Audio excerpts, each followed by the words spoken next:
Dear teachers, welcome to Shri Guru bio classes. ఈ వీడియోలో మనం ఏపీ టెట్ డిఎస్సి ఎగ్జామినేషన్కి సంబంధించి బయోలాజికల్ సైన్స్ కంటెంట్లో one of the most important topic సజీవుల లక్షణాలు, క్యారెక్టరిస్టిక్స్ ఆఫ్ లివింగ్ ఆర్గానిజమ్స్, ఈ టాపిక్ సంబంధించి AP SCERT 6th class text book నుండి క్లాస్ నోట్స్ ప్రిపేర్ చేయడం జరిగింది. డియర్ ఆస్పిరెంట్స్, ఈ క్లాస్ వర్క్ నోట్స్ ద్వారా మీరు మళ్ళీ టెక్స్ట్ బుక్ చదివే అవసరం లేకుండా క్లియర్గా క్లాస్ నోట్స్ మొత్తం రాయడం జరిగింది. 100% ఈ నోట్స్ మీకు ఖచ్చితంగా ఉపయోగపడుతుంది అనుకుంటున్నాను.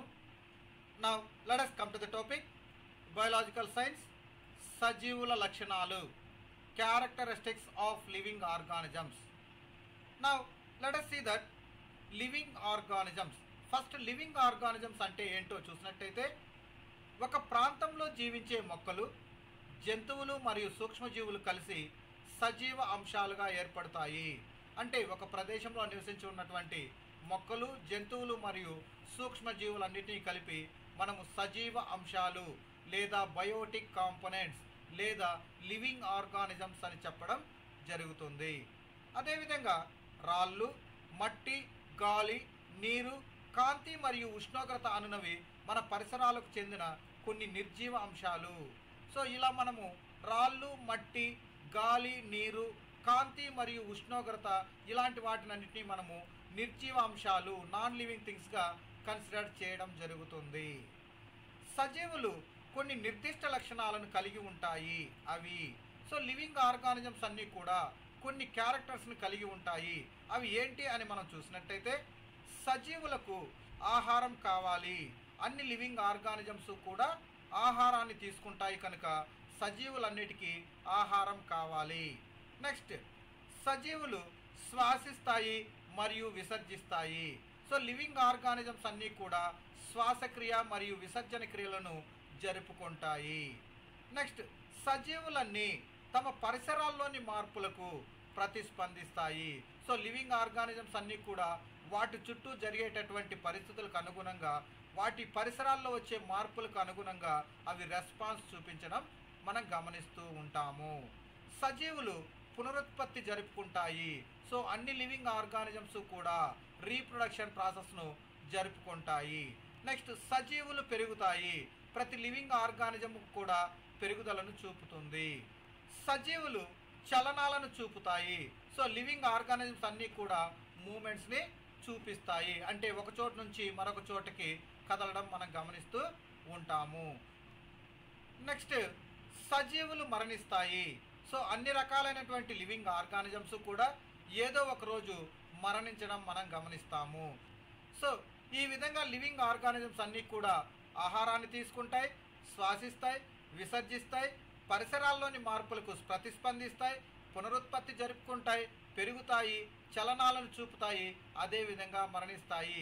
సో ఈ క్యారెక్టర్స్ అన్నీ ఉన్నట్టయితే వాటిని మనం లివింగ్ ఆర్గానిజమ్స్గా చెప్పడం జరుగుతుంది. ఈ క్యారెక్టర్స్ అన్నీ లేనట్టయితే వాటిని నాన్ లివింగ్ థింగ్స్, నిర్జీవులుగా మనం పరిగణించడం జరుగుతుంది. Now let us see more about these characteristic features of living organisms.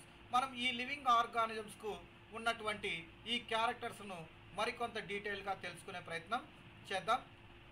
సజీవులకు ఆహారం కావాలి. మొక్కలు కిరణజన్య సంయోగ క్రియ ద్వారా ఆహారాన్ని తయారు చేసుకుంటాయి. సో సాధారణంగా మొక్కలన్నీ కూడా వాటికి కావాల్సినటువంటి ఆహారాన్ని కిరణజన్య సంయోగ క్రియ, ఫోటోసింథసిస్ అనే ప్రాసెస్ ద్వారా జరుపుకుంటాయి. జంతువులు తమ ఆహారం కోసం మొక్కలపై లేదా ఇతర జంతువులపై ఆధారపడతాయి. సో జంతువులలో ఫోటోసింథసిస్, కిరణజన్య సంయోగ క్రియ లేదు కనుక అవి ఆహార పదార్థాలను తయారు చేసుకోవు. సో అవి ఆహార పదార్థాల కోసం మొక్కలపై లేదా జంతువులపై ఆధారపడతాయి. ఆహారం జీవులు పెరగడానికి మరియు శరీరంలో జరిగే ఇతర జీవక్రియలను నిర్వహించడానికి కావలసిన శక్తిని అందిస్తాయి. సో అదేవిధంగా లివింగ్ ఆర్గానిజమ్స్ అన్నీ ఆహారాన్ని ఎందుకు తీసుకుంటాయి? ఆహారం జీవులు పెరగడానికి, అంటే వాటి పరిమాణంలో పెరుగుదలను చూపడానికి, అదేవిధంగా వాటి యొక్క శరీరంలో జీవక్రియలను నిర్వహించడానికి కావలసినటువంటి ఎనర్జీని ఆహారం ద్వారా పొందుతాయి. సో లివింగ్ ఆర్గానిజమ్స్ అన్నీ కూడా ఫుడ్ మెటీరియల్ తీసుకొని వాటి పెరుగుదలకు మరియు వాటి జీవన క్రియలను సక్రమంగా నిర్వర్తించడానికి అవసరమైనటువంటి ఎనర్జీ కోసం ఫుడ్ మెటీరియల్స్ని తీసుకోవాల్సినటువంటి అవసరం ఉంటుంది. శ్వాసక్రియ, రెస్పిరేషన్. శ్వాసక్రియ జీవులన్నిటికీ ఆవశ్యకం. సో ఈ శ్వాసక్రియ అనేటటువంటి ప్రాసెస్ కూడా ప్రతి ఆర్గానిజంకి కూడా అవసరం. మనం తీసుకున్న ఆహారం నుండి శరీరం తనకు కావలసిన శక్తిని శ్వాసక్రియ ద్వారా పొందుతుంది. అంటే మనం ఏదైతే ఆహార పదార్థాలు తీసుకుంటామో ఆ ఆహార పదార్థాలు విచ్ఛిన్నం అవ్వడం వల్ల ఆ విచ్ఛిన్నమైనటువంటి ఆహార పదార్థాల నుంచి విడుదలైనటువంటి శక్తిని ఈ జీవులన్నీ కూడా వాటి యొక్క అవసరాలకు వాడుకోవడం జరుగుతుంది. సో ఈ విధంగా ఆహార పదార్థాల నుండి శక్తిని విడుదల చేసేటటువంటి ప్రాసెస్నే మనము శ్వాసక్రియగా చెప్పుకోవడం జరుగుతుంది. శ్వాసక్రియలో మనం లోపలకు పీల్చుకున్న గాలిలో కొంత ఆక్సిజన్ మన శరీరం ఉపయోగించుకుంటుంది. ఈ ప్రక్రియలో ఉత్పత్తి అయ్యే కార్బన్ డయాక్సైడ్ మనం బయటకి విడిచిపెడతాం. సో ఈ శ్వాసక్రియలో ఏం జరుగుతుంది? మనం గాలిని పీల్చుకుంటాం, అదేవిధంగా గాలిని బయటకు పంపుతాం. మనం పీల్చుకునే గాలిలో ఉన్నటువంటి ఆక్సిజన్లో కొంత భాగం మన బాడీ యూటిలైజ్ చేసుకుంటుంది. అదేవిధంగా ఈ ప్రక్రియలో ఉత్పత్తి అయ్యే కార్బన్ డయాక్సైడ్ను మన బాడీ నుంచి బయటికి విడుదల చేయబడుతుంది. సో శ్వాసక్రియలో వాయువుల వినిమయానికి కొన్ని జంతువులు విభిన్న యాంత్రికాలను కలిగి ఉంటాయి. సో ఈ రెస్పిరేషన్ ప్రాసెస్లో గాలిని తీసుకోవడం, గాలిని విడుదలకు లేదా గాలిని బయటకు పంపడానికి కొన్ని ఆర్గానిజమ్స్ కొన్ని రకాలైనటువంటి యాంత్రికాలను కలిగి ఉంటాయి. ఉదాహరణకు వానపాములు, ఎర్త్వామ్స్ చర్మం ద్వారా శ్వాసిస్తాయి. సో వానపాములు తీసుకున్నట్టయితే వాటి చర్మం ద్వారా ఈ వాయువుల వ్యాపనం అనేటటువంటిది జరుగుతుంది. నెక్స్ట్ చేపలు నీటిలో కరిగిన ఆక్సిజన్ను వినియోగించుకొనుట కొరకు మొప్పలను కలిగి ఉంటాయి. సో ఈ ఫిషెస్ అన్నీ కూడా మొప్పలు, గిల్స్ని కలిగి ఉంటాయి. నీటిలో కరిగిన ఆక్సిజన్ను మొప్పలు శోషించుకుంటాయి. ఏదైతే వాటర్లో ఆక్సిజన్ కరిగి ఉంటుందో ఆ కరిగినటువంటి ఆక్సిజన్ని ఈ మొప్పలు శోషించుకుంటాయి. నెక్స్ట్ మొక్కలు ఆకులలో గల సూక్ష్మ రంధ్రాల ద్వారా గాలిని పీల్చుకుంటాయి, కార్బన్ డయాక్సైడ్ను విడిచిపెడతాయి. సో మనం మొక్కలలో పరిశీలించినట్టయితే ఆకులలో గల సూక్ష్మ రంధ్రాలు స్టొమాటస్ ద్వారా గాలిని పీల్చుకుంటాయి, అదేవిధంగా కార్బన్ డయాక్సైడ్ను విడిచిపెడతాయి. సో స్టూడెంట్స్, ఇక్కడ మీకందరికీ ఒక డౌట్ రావచ్చు. కార్బన్ డయాక్సైడ్ని మొక్కలు పీల్చుకుంటాయి కదా, ఇక్కడేమో మీరు కార్బన్ డయాక్సైడ్ని విడిచిపెడతాయి అంటున్నారు అని మీకు డౌట్ రావచ్చు. సాధారణంగా మొక్కలు ఫోటోసింథసిస్ కిరణజన్య సంయోగక్రియ జరుపుకునేటప్పుడు మాత్రమే మనకు కార్బన్ డయాక్సైడ్ని మొక్కలు తీసుకోవడం జరుగుతుంది. రెస్పిరేషన్ ప్రాసెస్ అంటే శ్వాసక్రియ ప్రాసెస్లో కార్బన్ డయాక్సైడ్ను తీసుకోదు, కార్బన్ డయాక్సైడ్ని బయటికి పంపడం జరుగుతుంది. సో మొక్కలలో శ్వాసక్రియకు కావలసినటువంటి ఆక్సిజన్ను సూక్ష్మ రంధ్రాలు స్టొమాటస్ ద్వారా మొక్కలు పీల్చుకోవడం జరుగుతుంది, కార్బన్ డయాక్సైడ్ను బయటికి విడిచిపెట్టడం జరుగుతుంది. మొక్కలు ఆహారంను తయారు చేసుకునే ప్రక్రియలో విడుదల చేసే ఆక్సిజన్ శ్వాసక్రియలో ఉపయోగించుకునే ఆక్సిజన్ కన్నా చాలా ఎక్కువ. డియర్ టీచర్స్, ఇక్కడ కూడా మీరు ఒక ఇంపార్టెంట్ పాయింట్ గుర్తుంచుకోవాలి. మొక్కలు ఆహారాన్ని తయారు చేసుకునే ప్రాసెస్లో అంటే ఫోటోసింథసిస్ ప్రాసెస్లో మనకు ఆక్సిజన్ రిలీజ్ అవుతుంది. సో ఫోటోసింథసిస్లో రిలీజ్ అయ్యేటటువంటి ఆక్సిజన్ కంటే రెస్పిరేషన్లో ఉపయోగించుకునే ఆక్సిజన్ చాలా ఎక్కువగా ఉంటుంది. మొక్కలలో శ్వాసక్రియ రాత్రింబవళ్ళు జరుగుతుంది. సో మొక్కలలో శ్వాసక్రియ డే అండ్ నైట్ జరుగుతుంది. నెక్స్ట్ విసర్జన, ఎక్స్క్రీషన్. జీవుల శరీరం నుండి వ్యర్థాలను తొలగించే ప్రక్రియను విసర్జన అంటారు. సో జీవుల నుండి వ్యర్థాలు అంటే జీవులకు ఉపయోగపడనటువంటి వేస్ట్ మెటీరియల్స్ను బయటకు పంపేటటువంటి ప్రాసెస్నే మనము విసర్జన క్రియ అంటాము. చాలా వరకు జీవులన్నీ కూడా వాటికి ఉపయోగపడని వ్యర్థ పదార్థాలన్నిటినీ బయటకు పంపడం జరుగుతుంది. కొన్ని మొక్కలు తమ వ్యర్థ ఉత్పత్తులను స్రావాల రూపంలో తొలగించుకుంటాయి. చాలా వరకు మొక్కలు ఏం చేస్తాయి, వాటి యొక్క వేస్ట్ మెటీరియల్స్ను స్రావాల రూపంలో, సెక్రిషన్స్ రూపంలో బయటకు పంపుతూ ఉంటాయి. నెక్స్ట్, జీవులన్నీ ప్రచోదనాలకు ప్రతిస్పందిస్తాయి. All organisms respond to stimuli. జీవులను ప్రతిస్పందింపచేసే మన పరిసరాలలో వచ్చే మార్పులను ప్రచోదనాలు లేదా స్టిమ్యులై అంటారు. సో ప్రతి జీవి కూడా వాటి యొక్క పరిసరాలలో వచ్చేటటువంటి మార్పులకు స్పందిస్తుంది. సో ఈ విధంగా జీవులను ప్రతిస్పందింపచేసే పరిసరాల్లో వచ్చే మార్పులనే మనము ప్రచోదనాలు అంటాము. ఫర్ ఎగ్జాంపుల్, ప్రకాశవంతమైన కాంతి తమపై ప్రసరించినప్పుడు అడవి జంతువులు పారిపోతాయి.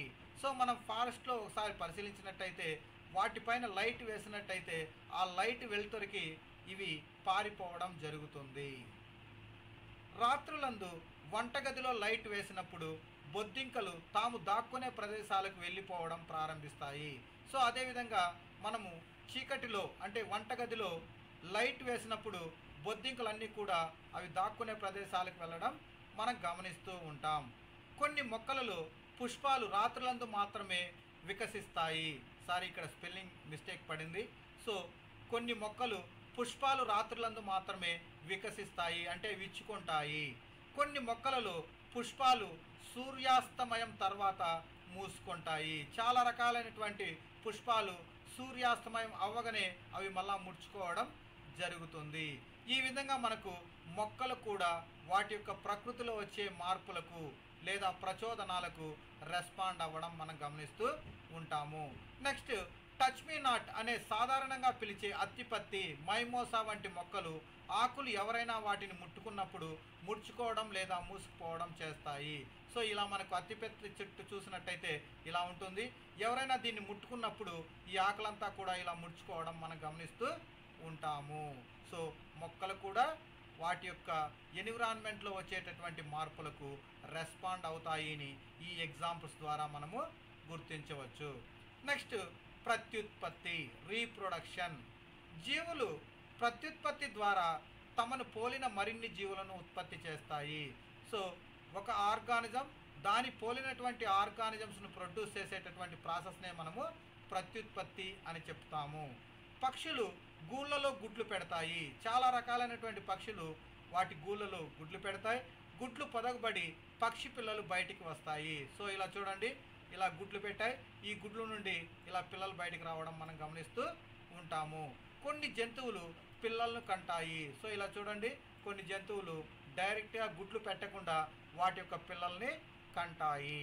మొక్కలు సాధారణంగా విత్తనాల ద్వారా పునరుత్పత్తి చేస్తాయి. సో ఇలా చూడండి, విత్తనాల ద్వారా కొత్త మొక్కలు డెవలప్ అవ్వడం మనం గమనిస్తూ ఉంటాము. నెక్స్ట్, కొన్ని మొక్కలు విత్తనాల ద్వారా కాకుండా ఇతర భాగాల ద్వారా కూడా ప్రత్యుత్పత్తి చేయగలవు. ఉదాహరణకు, మొగ్గతో కూడిన బంగాళదుంపలు అని ఒక భాగం కొత్త మొక్కగా పెరుగుతుంది.